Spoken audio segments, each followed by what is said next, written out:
There are just over 630 inmates here at the Langata Women's Prison. 63 of them are foreigners, 30 of whom are in for drug-related cases. Of the 3 I'm about to speak to, 2 are in for life.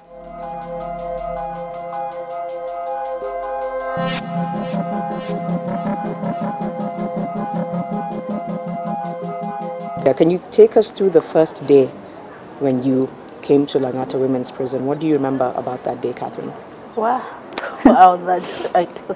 to remember that experience, it's very, very hard. Because you're in a foreign land, you've never been to this country before, and you don't know their language, you don't know their tradition, you don't eat their their traditional food. You see, such kind of stuff. It is very, very hard. It was very, very hard because even if most of the people here, they speak Swahili. So, for you to understand when you are communicating, it wasn't an easy journey. It was not an easy journey. Has it gotten easier, or is there a part of you that still feels like it's very difficult to still try and fit in? Even at now, even at this moment, it's still hard for us. Although we've stayed here for quite some time, but it's still very, very difficult. In our case as foreigners, I would like to appeal to the Kenyan government so that we should be deported back home to our home countries, whereby we can serve our sentences in our home countries, where we can communicate with our people and our families could come and visit us, because like for us foreigners in this prison, it's even very hard because you cannot even make an international call to talk to your family. Yes. They don't allow it? Not allow. It's illegal. So unless once in a while when your embassy comes to see you, that's when you can communicate with your people. Like in my condition, just as you can look at me, my health-wise is very bad. I'm very sick. I have to go for surgery, you understand? But where will I get the money from? The prison services, they cannot pay for me. Even some medicine you buy, you self-buy. I have to go for cervical surgery, you understand? So which is very expensive. You have cervical cancer? Yes. Okay. And after that, I have to go on chemotherapy. And I have to be paying every month. So where will I get the money from? Where do you get the money from? Nowhere.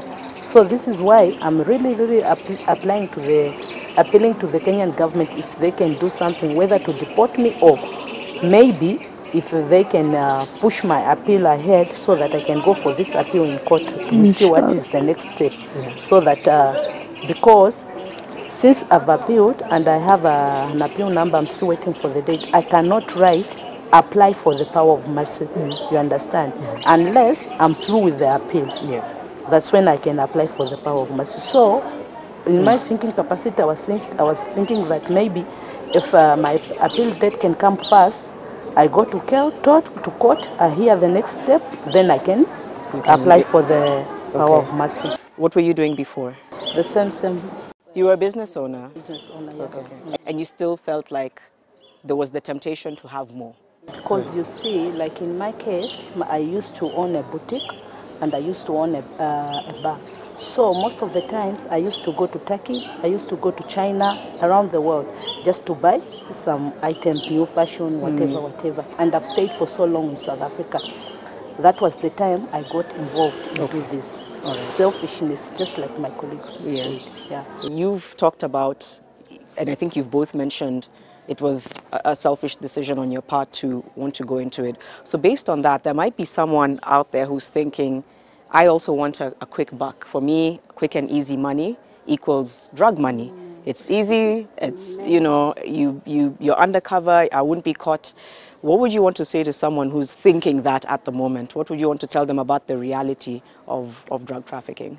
In my opinion, I would like to advise people not to take that opportunity, because you might find yourself into a situation like this in a foreign land. For example, if somebody sends you, for example, into China definitely, you're going to be given a death penalty. So you die in a foreign land whereby your family, they won't see you again, last respect or what, or you see such kind of things. So it's better, the little you have, just maintain it and God will bless you. That's all I can say.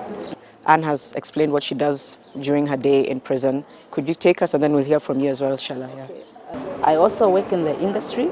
I woke up around 6:30. I do my isabu. Then after that, I go to the industry at 7:30.